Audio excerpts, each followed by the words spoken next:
केदारनाथ का वर्तमान मंदिर कम से कम 1200 साल से अधिक पुराना है। हिमालय में मौजूद कई रहस्यमयी स्थलों में से एक केदारनाथ एक आध्यात्मिक शक्ति केंद्र के रूप में जाना जाता है। इसके कुछ हिस्से 12वीं और 16वीं शताब्दी में विस्तारित किए गए थे।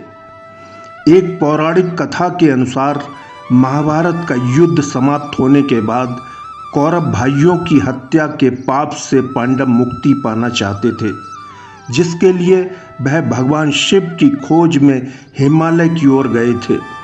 पांडवों को आता देख भगवान शिव ने बैल का रूप धारण कर लिया था, परंतु पांडवों ने उन्हें पहचान लिया था और उन्हें चारों ओर से घेर लिया था।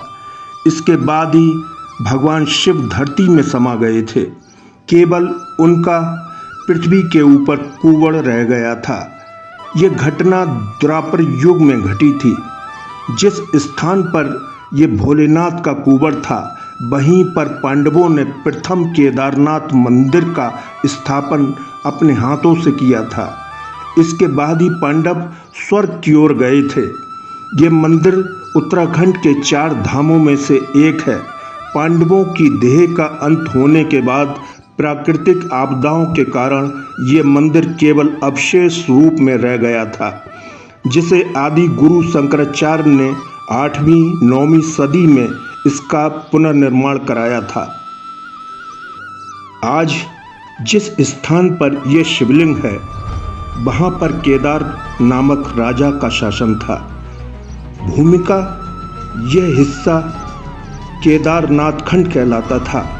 आज भी इसे इसी प्राचीन नाम से जाना जाता है।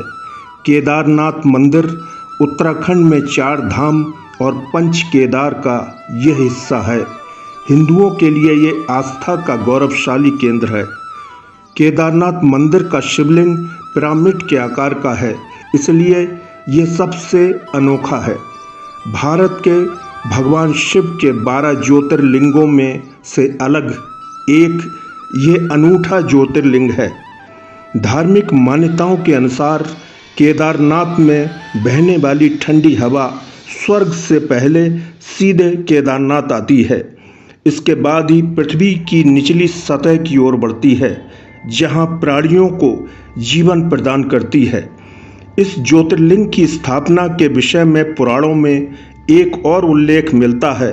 हिमालय के केदार शृंग पर भगवान विष्णु के अवतार महातपस्वी नर और नारायण ऋषि ने भगवान शिव की घनघोर तपस्या की थी।